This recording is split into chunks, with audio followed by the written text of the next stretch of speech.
നോക്കാം. If x plus y is equal 28, x minus y is equal to 12, find the value of x and Y.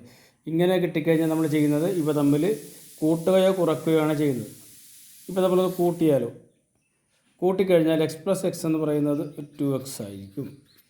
Plus വൈയും minus വൈയും കൂടെ കൂട്ടിയാൽ രണ്ട് തരം ചിഹ്നമാണ്, കൂട്ടുമ്പോൾ 0 ആയിട്ട് മാറും. ഈസ് ഈക്വൽ ടു 28ഉം 12ഉം കൂടെ കൂട്ടിയാൽ 40 എന്ന് കിട്ടും. അതായത് 2x പ്ലസ് 0 എന്ന് പറയുന്നത് 2x തന്നെയാണ്. 2x ഇസ് ഈക്വൽ ടു 40 എന്ന് കിട്ടും. അപ്പോൾ എക്സ് കാണുവാനായിട്ട് എന്ത് ചെയ്താൽ മതി, ഈ 40നെ 2 കൊണ്ട് ഡിവൈഡ് ചെയ്താൽ മതി, നമുക്ക് 20 എന്ന് കിട്ടും. ഓക്കെ, എക്സിൻ്റെ വില 20 കിട്ടി.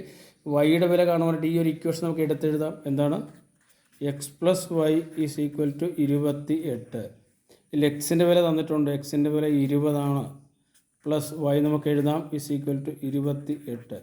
വൈയുടെ വില കാണുവാനായിട്ട് എന്ത് ചെയ്താൽ മതി, ഈ തന്നിരിക്കുന്ന 28ൽ നിന്ന് 20 മൈനസ് ചെയ്താൽ മതി. 28 മൈനസ് 20 നമുക്ക് 8 എന്ന് കിട്ടും. അതായത് വൈയുടെ വില 8, എക്സിൻ്റെ വില 20. ഓക്കെ.